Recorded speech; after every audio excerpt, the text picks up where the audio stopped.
إن الحمد لله نحمده ونستعينه ونستغفره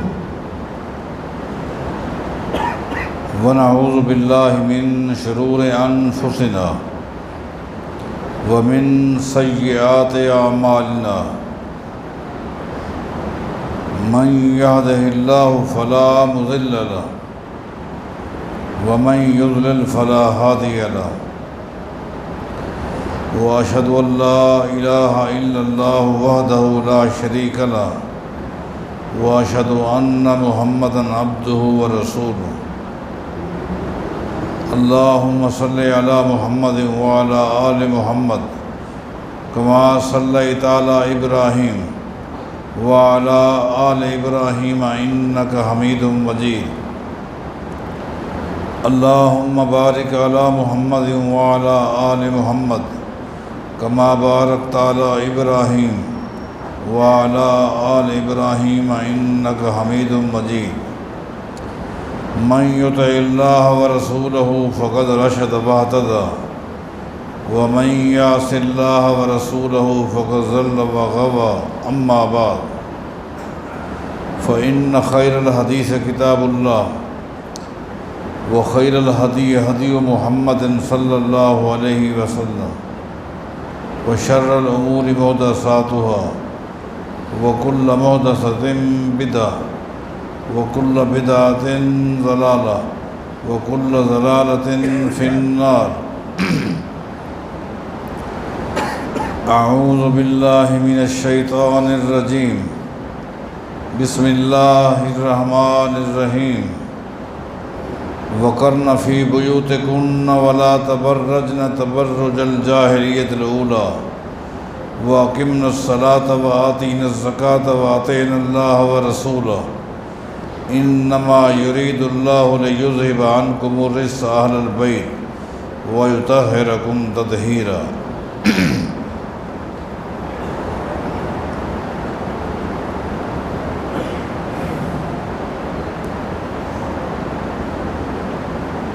اہل بیت کسے کہتے ہیں؟ اہل بیت کا کیا مقام ہے، کیا شان ہے، کیا عظمت ہے؟ دلائل کے ساتھ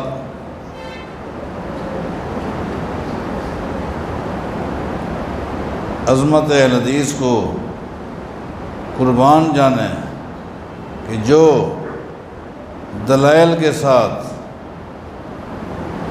صحابہ کی عظمت کو، اہل بیت کی عظمت کو بیان کرنا جانتے ہیں اور دلائل کے ساتھ ہی اہل بیت کی عظمت کو پیش کیا جا رہا ہے، اور یہ بات بھی ذہن نشین کر لیں کہ جہاں اہل بیت کی عظمت کو بیان کیا جا رہا ہے وہاں اہل بیت کے حوالے سے غلط فہمیوں کو بھی دور کیا جا رہا ہے۔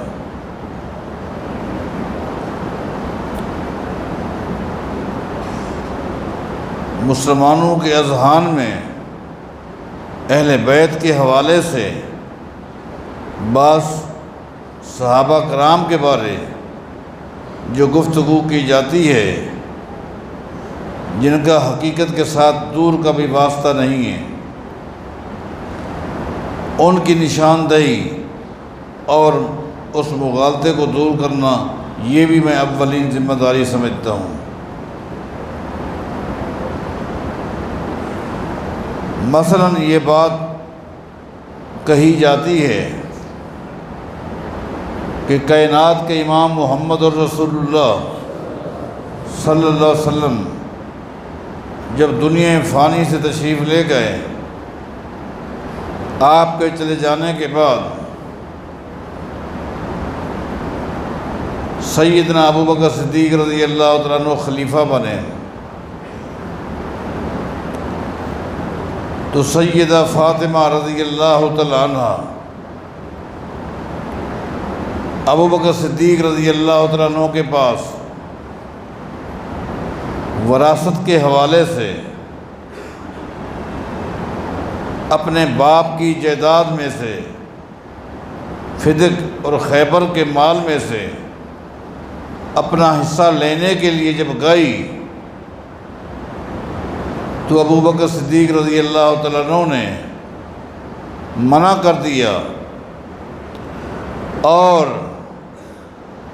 یہ بھی کہا جاتا ہے ساتھ ہی ابو بکر صدیق رضی اللہ تعالیٰ عنہ نے سیدہ فاطمہ کو سخت جملے کہے جس سے وہ دل برداشتہ ہو گئی،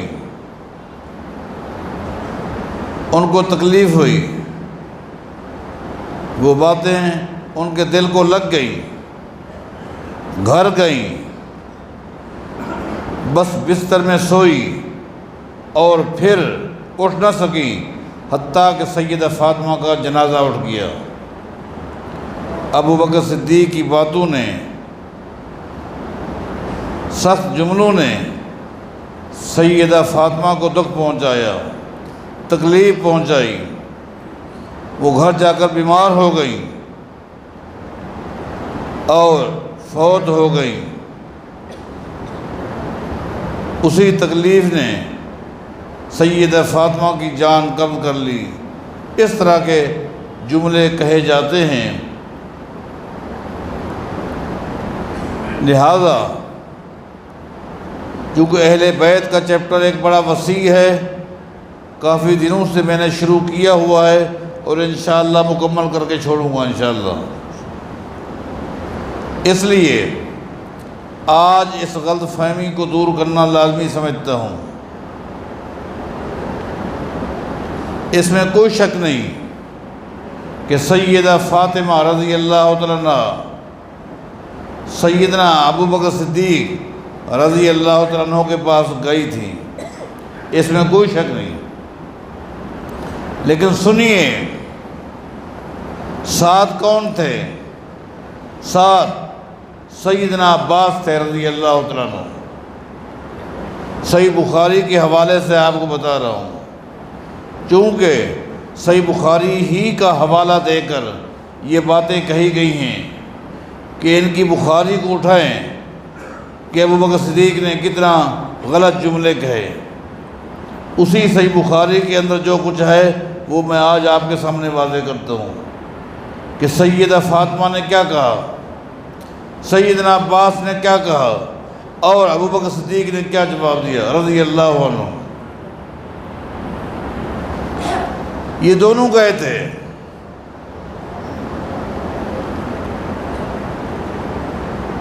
کیونکہ سیدنا علی نے کہا وراثت کے اندر فاطمہ تو بیٹی ہے، قرآن کریم میں بیٹی کا حق ہے، بیٹی کا حق ہے۔ جب کوئی دنیا سے چلا جائے، چاہے وہ صحابی ہو، وہ محدث ہو، امام ہو، فقیہ ہو، مجتہد ہو، کوئی بھی شخصیت جب دنیا سے چلی جائے اس کی بیٹی کا حق ہے وراثت میں۔ اس کا ذکر قرآن کریم میں ہے۔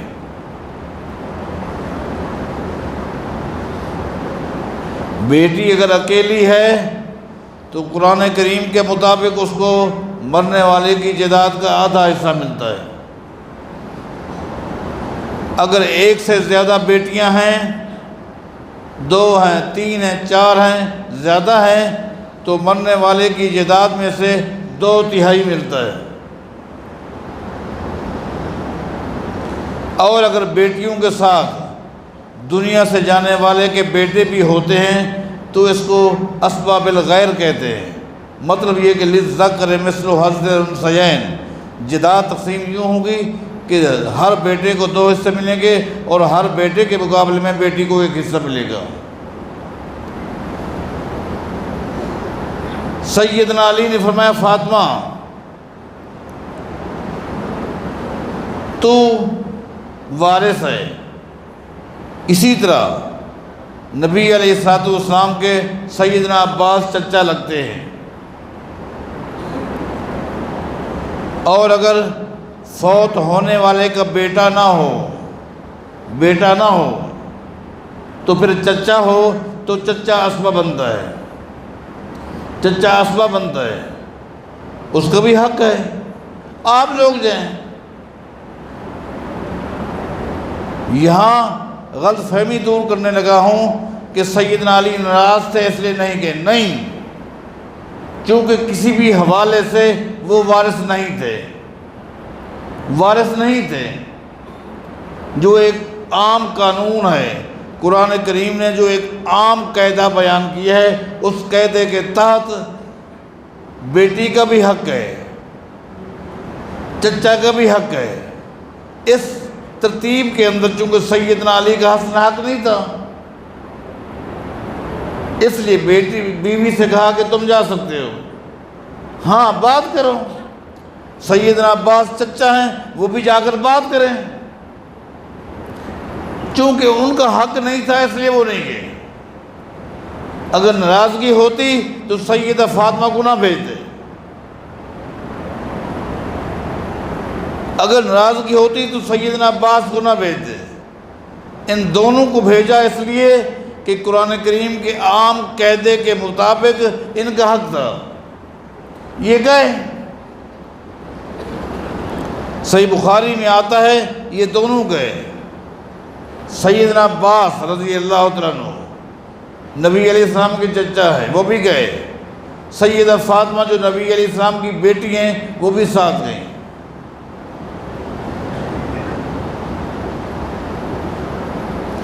یہاں رک کر ایک اور بھی غلط فہمی کو دور کرتا ہوں۔ جب کوئی شخص دنیا سے چلا جاتا ہے، آخرت کی زندگی اس کی شروع ہو جاتی ہے، اس کی جزا تقسیم ہوتی ہے۔ جب یہ لوگ نبی علیہ السلام کے بارے عقیدہ رکھتے ہیں کہ آپ دنیا سے نہیں گئے، آپ دنیا میں ہیں، دنیا سے آپ گئے نہیں، ہم کہتے ہیں کہ نبی علیہ السلام کی بڑی پاکیزہ زندگی شروع ہو چکی ہے، بڑی مبارک زندگی شروع ہو چکی ہے، مثالی زندگی شروع ہو چکی ہے، لیکن وہ ہے آخرت کی زندگی، دنیا کی نہیں۔ جب یہ حضرات نبی علیہ السلام کے بارے یہ عقیدہ رکھتے ہیں کہ آپ دنیا سے نہیں گئے اور دنیا کی زندگی آپ کو میسر ہے، تو پھر وراثت کس چیز کی ہے؟ اس کا مطلب یہ ہے کہ سیدہ فاطمہ کا عقیدہ تھا کہ میرے بابا دنیا سے چلے گئے۔ اس کا مطلب یہ ہے کہ سیدنا عباس کا بھی عقیدہ تھا کہ میرے بھتیجے دنیا سے چلے گئے، عقیدہ تھا، اس لیے تو وراثت کے لیے گئے نا۔ پہلے اس عقیدے کو تو مانو۔ سیدنا علی نے بھیجا، آپ کو یہ عقیدہ نہ سیدنا علی والا سمجھ آتا ہے، نہ سیدہ فاطمہ والا، نہ سیدنا عباس والا۔ ان کا یہ عقیدہ تھا کہ نبی علیہ السلام دنیا سے چلے گئے، آپ کی زندگی آخرت کی شروع ہو چکی، وہ زندگی بڑی مبارک، بڑی عظیم زندگی، وہ ایک الگ چیز ہے۔ تبھی تو یہ گئے نا۔ ہاں گئے، یلتمسان میراثہما من رسول اللہ صلی اللہ علیہ وسلم، نبی علیہ السلام کی وراثت کے حوالے سے گئے، اور سیدنا عباس نے گفتگو کی۔ نبی علیہ السلام دنیا سے چلے گئے ہیں، نبی علیہ السلام کا مال فدق، خیبر کا حصہ، اس میں جو بیٹی کا حق ہے، بیٹی آئی ہوئی ہے، میں چچا ہوں، میں آیا ہوں، نبی علیہ السلام دنیا سے چلے گئے، اور یہ بات دو ٹوک ہے۔ اگر نبی علیہ السلام دنیا میں ہوتے، ابو بکر صدیق خلیفہ نہ بنتے۔ نبی علیہ السلام کی زندگی دنیا کی ہوتی تو آپ کے ہوتے ہوئے ابو بکر صدیق مصلی پر نہ جاتا۔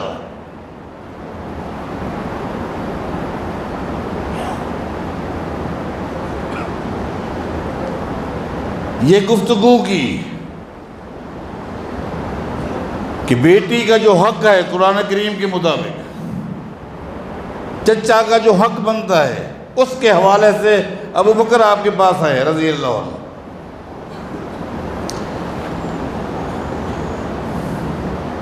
فقال لہما ابو بکر رضی اللہ عنہ، ابو بکر صدیق نے کیا جواب دیا؟ صحیح بخاری میں جو الفاظ موجود ہیں میں آپ کو سنا دیتا ہوں، پھر آپ فیصلہ کریں اس میں کون سا وہ لفظ ہے جس میں ابو بکر صدیق نے بے ادبی کی، گستاخی کی۔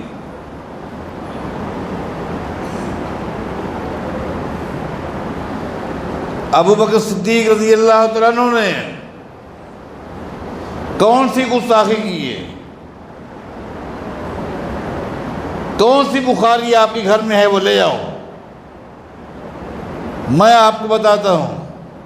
ابو بکر صدیق نے کیا کہا رضی اللہ عنہ؟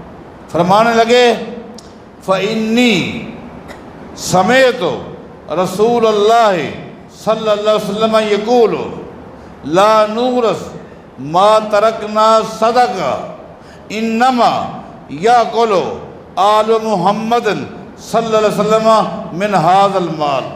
یہ الفاظ ہے۔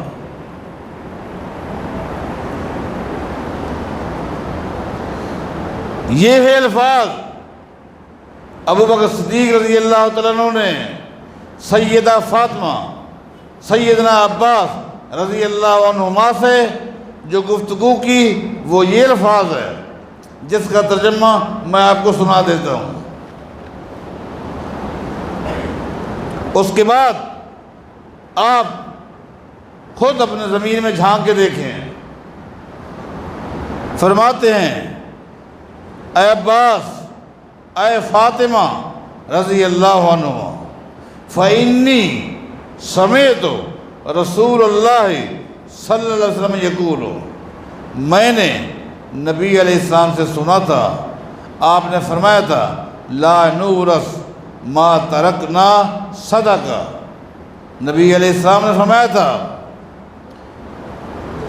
انبیاء کی جائیداد، امت کی جائیداد جس طرح مرنے کے بعد تقسیم ہوتی ہے، امت کی جائیداد ان کے ورثاء میں بانٹی جاتی ہے، انبیاء کی جائیداد اس طرح تقسیم نہیں کی جاتی۔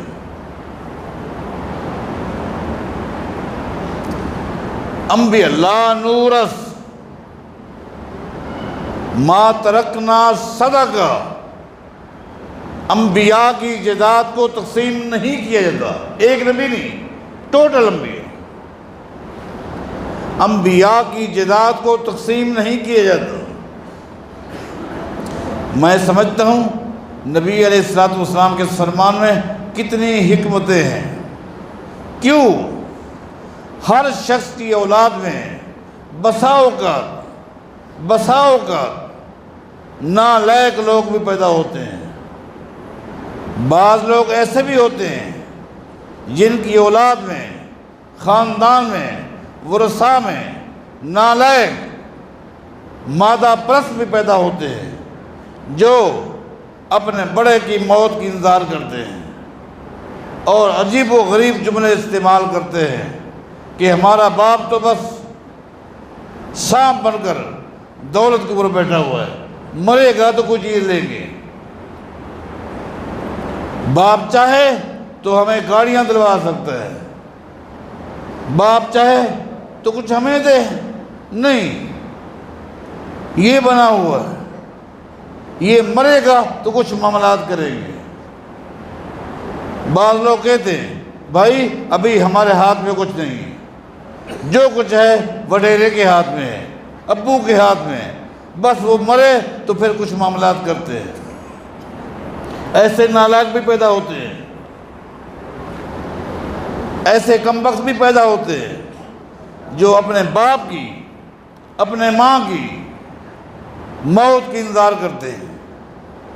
اس لیے قربان جائیں، اسلام نے ایک قانون بنایا ہے، انبیاء کی جائیداد تقسیم ہی نہیں ہوتی تاکہ ان کی خاندان میں پیدا ہونے والا کوئی شخص بھی نبی کے بارے یہ سوچ ہی نہ سکے، سوچے ہی نہ کہ یہ مرے اور ہمیں کچھ ملے۔ لا نورث۔ ابو بکر صدیق فرماتے لوگو، اے فاطمہ، اے عباس رضی اللہ عنہ، نبی علیہ السلام نے فرمایا تھا لا نورث، لا نورث، انبیاء کی جائیداد کو امت کی جائیداد کی طرح سے خاندان میں تقسیم نہیں کیا تھا۔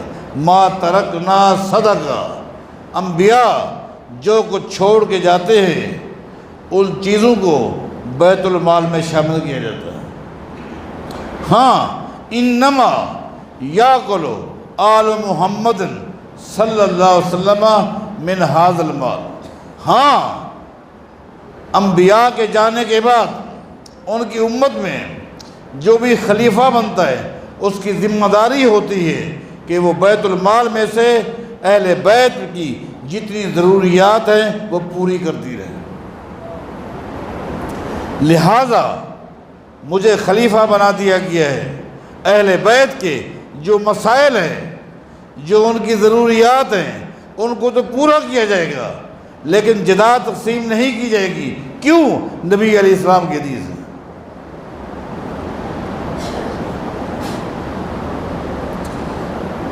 سیدنا عباس کو بھی بات سمجھ آ گئی،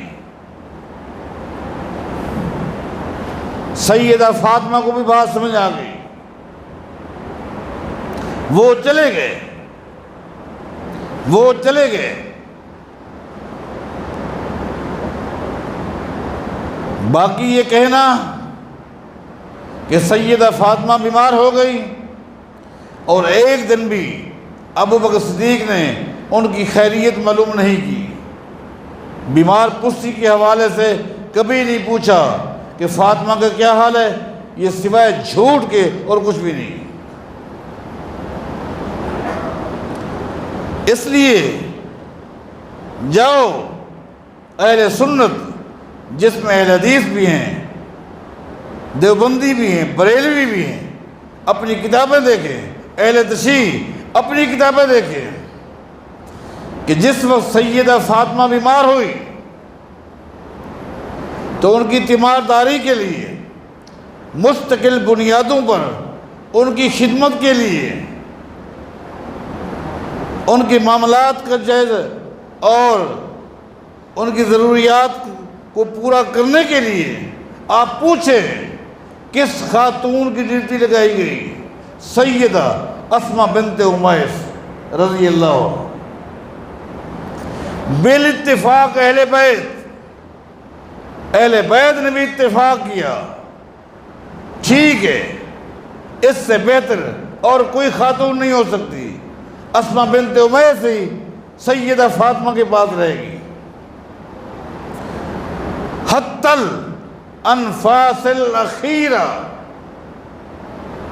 سیدہ فاطمہ کے آخری سانس تک جس خاتون نے ان کی خدمت کی کون ہے؟ اسماء بنت امیس رضی اللہ عنہ۔ اور سیدہ فاطمہ کے آخری ایام کی جو گفتگو ہے اس پوری گفتگو کی راویہ کون ہے؟ اسماء بنت امیس ہیں رضی اللہ عنہ۔ اسماء بنت امیس سے ہی تو سیدہ فاطمہ نے کہا تھا مجھے اپنے حوالے سے ایک بات اچھی نہیں لگتی، یہ جو ہے کہ جب کسی عورت کا انتقال ہو جاتا ہے اس کے اوپر چادر ڈال دی جاتی ہے، جبکہ جو لوگ قریب کھڑے ہوتے ہیں وہ دیکھ سکتے ہیں کہ مرنے والے کے ہاتھ کہاں ہیں، ٹانگیں کہاں ہیں، سر کہاں ہیں۔ میں چاہتی ہوں اے اسماء سے کہہ رہی اسماء، میں چاہتی ہوں کہ میرے جسم کا کسی کو احساس بھی نہ ہو، میرے مرنے کے بعد جب میرا جنازہ جائے کسی کو یہ بھی احساس نہ ہو سر کہاں ہے، ہاتھ کہاں ہیں، ٹانگیں کہاں ہیں۔ تو سیدہ اسماء نے کہا تھا اے فاطمہ، جس وقت میں حبشہ میں تھی، حبشہ والوں کی ایک بات مجھے بڑی اچھی لگی، حبشہ والوں کی ایک بات مجھے بڑی اچھی لگی۔ سیدہ فاطمہ نے پوچھا اسماء کیا اچھی بات لگی؟ کہا حبشہ کے لوگ کیا کرتے ہیں، میت کے اوپر، پہلے میت کے اوپر کھجور کی چھڑیاں رکھتے ہیں، تازی کھجور کی چھڑیاں رکھتے ہیں، اور اس قدر انداز میں رکھتے ہیں برابر کر کے، اس کے اوپر چادر ڈالتے ہیں۔ دنیا کے کسی آدمی کو احساس بھی نہیں ہو سکتا۔ چھڑیاں آ جاتی ہیں، چھڑیوں کے اوپر چادر آ جاتی ہے، کسی کو پتہ نہیں چلتا کہ میت کا سر کس طرف ہے، ٹانگیں کس طرف ہے، ہاتھ کہاں ہے، کسی کو محسوس نہیں ہوتا۔ فقالت، سیدہ فاطمہ نے جب سنا تو کہنے لگی ما احسن ھذا، یہ الفاظ ہیں سیدہ فاطمہ کے، ما احسن ھذا ما اجملہ، اسماء، یہ انداز مجھے بڑا اچھا لگتا ہے، بس پتہ بھی نہ چلے، یہ انداز بھی بڑا اچھا لگتا ہے۔ یہ ساری گفتگو کس سے کی؟ حضرات جاؤ ان سے پوچھو، سیدنا علی سیدہ فاطمہ کے غسل میں معاون تھے، سیدہ فاطمہ کو غسل کس نے دیا؟ تو کہیں گے اسماء بنت امیس۔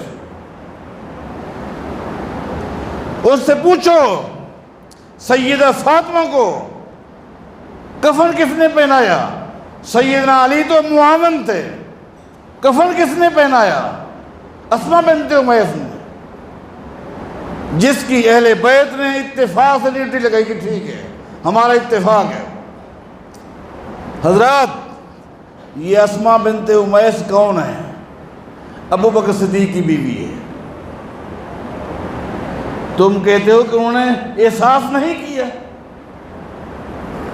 ان کو احساس نہ رہا۔ یہ اسماء بنت امیس بیوی ہے کس کی؟ ابو بکر صدیق رضی اللہ عنہ، اس وقت بیوی تھی۔ جب ابو بکر صدیق فوت ہو گئے، فوت ہو جانے کے بعد جب اسماء بنت امیس بیوہ ہو گئی، عدت گزاری، تو اس کے بعد اسماء بنت امیس کے ساتھ شادی کی تھی سیدنا علی نے رضی اللہ عنہ۔ لیکن جس وقت سیدہ فاطمہ فوت ہوئی، اس وقت ابو بکر صدیق کی بیوی تھی۔ یہ تو اعزاز حاصل ہے ابو بکر صدیق کو، جس نے سیدہ فاطمہ کی تیمارداری اور خدمت کے لیے اپنے گھر والوں کو وقف کیا۔ صبح سے لے کر رات گئے تک جو گھرانہ اہل بیت کی خدمت میں لگا ہوا ہے، آپ اس گھرانے کے حوالے سے جملے کہتے ہیں آخر وقت تک۔ اور اس کے علاوہ کیا تھا؟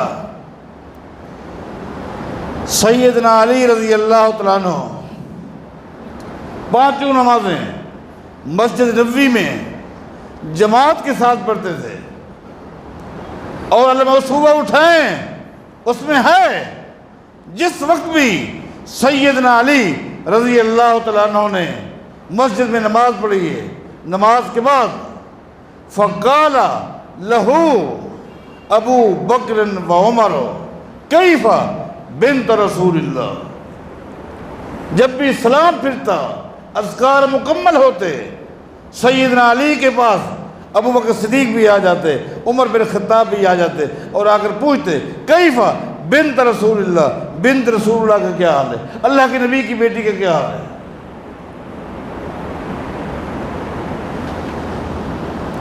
خام خواہ کی یہ باتیں، ہاں وراثت کے حوالے سے میں نے آپ سے کہا،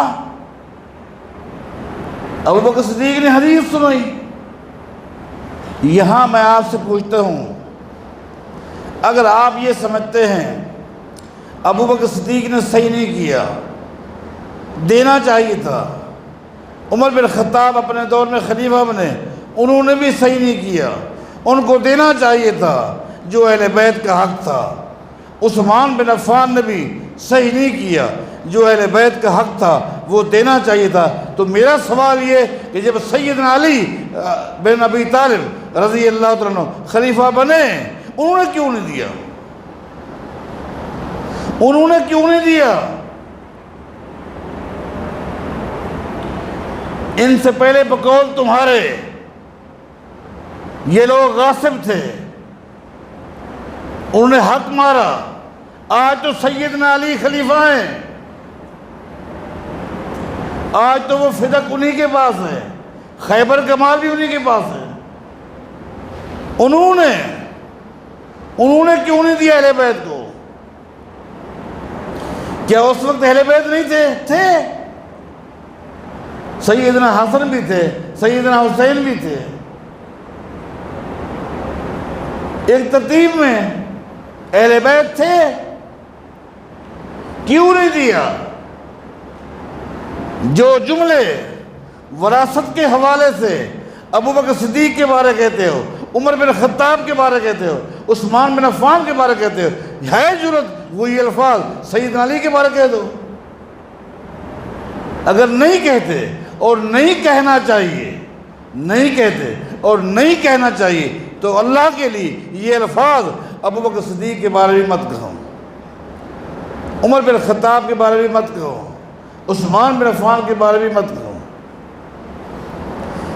میں آپ سے یہاں رک کر ایک بات پوچھتا ہوں، جس قرآن کریم کا تم حوالہ دے کر کہتے ہو کہ قرآن کریم میں بیٹی کا اتنا حصہ ہے، چچا بھی اسبہ ہے، اس کو بھی ملنا چاہیے تھا، جاؤ اسی قرآن کریم میں، اسی آیت میں دنیا سے جانے والے کی بیوی یا بیویوں کا بھی حق ہے کہ نہیں؟ بیویوں کا بھی تو حصہ ہے نا قرآن کریم میں، اسی جگہ پر، اسی آیت میں، جو آیت تم سیدہ فاطمہ رضی اللہ تعالیٰ عنہ کے حوالے سے پیش کرتے ہو، اسی آیت میں بیوی کا بھی حصہ ہے کہ دنیا سے جانے والے کی اگر اولاد ہو تو بیوی ایک ہو یا چار ہوں یا جو ترتیب بھی ہو، ان کو جائیداد میں سے 8واں حصہ ملتا ہے قرآن کریم میں۔ اگر اولاد نہ ہو تو پھر بیوی یا بیویوں کو 4تھا حصہ ملتا ہے۔ نبی علیہ السلام کی بیویاں بھی تو تھی نا۔ اگر وراثت کا تقسیم کرنا، انبیاء کی جائیداد کا تقسیم کرنا جائز ہوتا تو پھر بیویوں کا بھی تو حق تھا نا۔ اور قربان جائیں، نبی علیہ السلام کی بیویوں میں ایک سیدہ عائشہ ہے جو ابو بکر صدیق کی بیٹی ہے،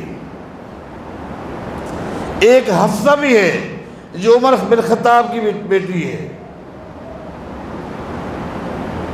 میرا سوال یہ ہے، حدیث کا حوالہ دے کر اگر ابو بکر صدیق رضی اللہ تعالیٰ عنہ نے سیدہ فاطمہ کو نہیں دیا تو کیا سیدہ حفصہ کو دیا؟ سیدہ حفصہ کو دیا؟ زینب کو دیا؟ نبی علیہ السلام کی بیویاں تھیں نا، ان کو ملا؟ نہیں ملا، بلکہ صحیح بخاری اٹھائیں، صحیح بخاری اٹھائیں، نبی علیہ السلام کی بیویوں کے ذہن میں بھی یہ حدیث نہیں تھی کہ انبیاء کی جائیداد تقسیم نہیں ہوتی۔ یہ حدیث نبی علیہ السلام کی صحیح بخاری کی حدیث ہے۔ نبی علیہ السلام کی ساری بیویاں نبی علیہ السلام کی وفات کے بعد صحیح بخاری میں آتا ہے سید عائشہ کے گھر گئی رضی اللہ عنہ، اردنا ان یبعثنا عثمان بن عفان الی ابی بکر،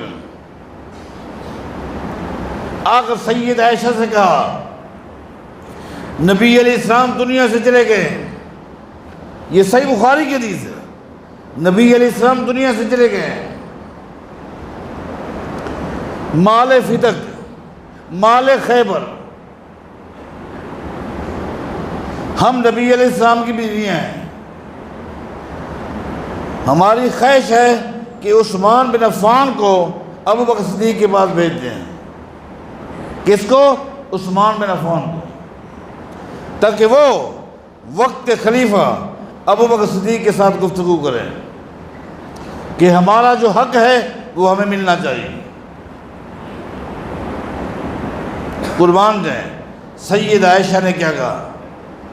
لگتا ہے کہ تم بھول گئی ہو، نبی علیہ السلام نے فرمایا تھا لا نورث ما ترکنا صدقہ، نبی علیہ السلام نے فرمایا تھا انبیاء کا ان کی جائیداد میں ان کے خاندان والے وارث بن کر حصہ نہیں لے سکتے، انبیاء کی جائیداد کو تقسیم نہیں کیا۔ فوراً امہات المومنین کے ذہن میں حدیث آ گئی، ایک دم خاموش ہو گئی، ایک دم خاموش ہو گئی۔ اگر کچھ ثابت کرتا کہ ابو بکر صدیق نے سیدہ فاطمہ کو تو نہیں دیا، اپنی بیٹی کو دیا، عمر کی بیٹی کو دیا، پھر بات کرتے ہیں۔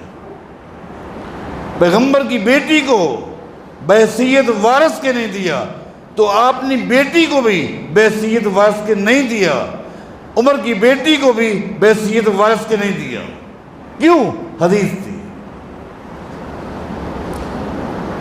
باقی نبی علیہ السلام نے یہ کہنا کہ یہ چیز سبب بنی سیدہ فاطمہ کی وفات کا، تو وفات کا ایک وقت مقرر ہوتا ہے،